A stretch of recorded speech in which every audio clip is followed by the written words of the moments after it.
What ever reason you are trying to make money, അതിപ്പം luxury items, luxury cars അല്ലെങ്കിൽ watches, ആ ഒരു life സ്റ്റൈലിന് വേണ്ടിയാണെങ്കിലും അല്ലെങ്കിൽ നിങ്ങളുടെ പേരൻസിനെ ടു മേക്ക് ദം പ്രൗഡ്, അതിനുവേണ്ടിയാണെങ്കിലും to get woman, whatever your reason is, ഈ 3 കാര്യങ്ങൾ നിങ്ങൾ ചെയ്താൽ മാത്രമേ നിങ്ങൾക്കൊരു അൾട്രാ സക്സസ്ഫുൾ അല്ലെങ്കിൽ make a lot of money ആ ഒരു ലെവലിലോട്ട് എത്താൻ പറ്റും. ഇപ്പം നിങ്ങൾക്ക് 18 വയസ്സായെങ്കിൽ first thing you gotta do is get out of your home എപ്പോഴും ഒരു കംഫർട്ട് സോൺ ആണ്. അവിടെ നിന്ന് കഴിഞ്ഞാൽ your growth rate will stagnate. എത്രയൊക്കെ ഡിസിപ്ലിൻഡ് ആയിട്ടുള്ളതാണെങ്കിലും അല്ലെ എത്ര മോട്ടിവേറ്റഡ് ആണെന്ന് പറഞ്ഞാലും കംഫർട്ട് സോണിൽ നിന്ന് നിങ്ങൾക്ക് ഒരിക്കലും ഒരു ലെവലിന് മണ്ടയ്ക്ക് ഗ്രോ ചെയ്യാൻ പറ്റത്തില്ല. അപ്പം ഫസ്റ്റ് തിങ് യു ഡു, 18 വയസ്സാകുന്നു, മൂവ് സംവെയർ എൽസ്. ഇപ്പൊ അതിനുവേണ്ടി ഏത് ഓപ്ഷൻ, ജോയിനിങ് ദി ആർമി അല്ലെങ്കിൽ going abroad for your studies, അങ്ങനത്തെ ഏത് ഓപ്ഷനാണ് ആ ഒരു നിങ്ങളുടെ ഹോം ടൗൺ ആ ഒരു ഇതില്ലേ അതിൽ നിന്ന് പുറത്തു പോവുക. ബിക്കോസ് അതിൽ നിന്ന് നിങ്ങൾക്ക് പുതിയ കുറെ കാര്യങ്ങൾ പഠിക്കാൻ പറ്റും, പുതിയ ഓപ്പർച്യൂണിറ്റീസ്, എക്സ്പോഷർ എല്ലാം കിട്ടും. ആ കാര്യങ്ങളൊക്കെ ഉണ്ടെങ്കിൽ നിങ്ങൾക്ക് ബിസിനസ് ആ ഒരു സെക്ടറിലോട്ട് നിങ്ങൾക്ക് കൂടുതൽ അപ്രോച്ച് ചെയ്യാനും opportunities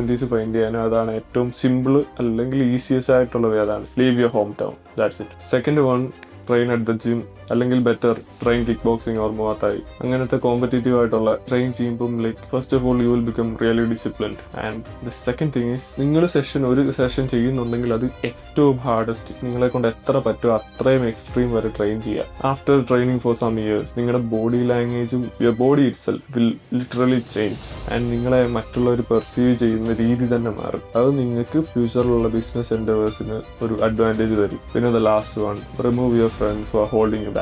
There's an analogy, okay? ഒരു ബക്കറ്റ്, അതിനകത്ത് കുറെ ഞണ്ടുകളെ പിടിച്ചിട്ടേക്കുന്നു. ഒരു ഞണ്ടിനും പക്ഷെ അതിൽ നിന്ന് പുറത്തിറങ്ങാൻ പറ്റത്തില്ല. കാരണം എന്താണെന്ന് അറിയാം, ഒരു ഞണ്ട് എങ്ങനെയും ലൈക്ക് ബക്കറ്റിന്റെ സൈഡിൽ പിടിച്ച് മണ്ടയ്ക്ക് കയറി ഇറങ്ങാൻ നോക്കുമ്പോൾ താഴെയുള്ള ഞണ്ട് അതിനെ കയറി ഉടക്കി താഴെ വലിച്ചിടും. പിന്നെ വേറൊരെണ്ണം കയറാൻ നോക്കുമ്പോൾ സെയിം തിങ്, അടിയിലുള്ള എല്ലാം വലിച്ചിടും. നിങ്ങളുടെ ഫ്രണ്ട് സർക്കിൾ എന്ന് പറഞ്ഞു കഴിഞ്ഞാൽ നിങ്ങളുടെ ഗോൾസ് അച്ചീവ് ചെയ്യാൻ ഹെൽപ്പ് ചെയ്യുന്നവർ, സപ്പോർട്ട് ചെയ്യുന്നവർ, അല്ലെങ്കിൽ നിങ്ങളുടെ ലൈഫിലേക്ക് ക്ലാരിറ്റി ബ്രിങ് ചെയ്യുന്ന അങ്ങനത്തെ ആൾക്കാരായിരിക്കണം. നിങ്ങൾക്കിപ്പോൾ 18 വയസ്സാണെങ്കിൽ ഈ 3 കാര്യങ്ങൾ മാത്രം ഫോക്കസ് ചെയ്താൽ U will become really successful.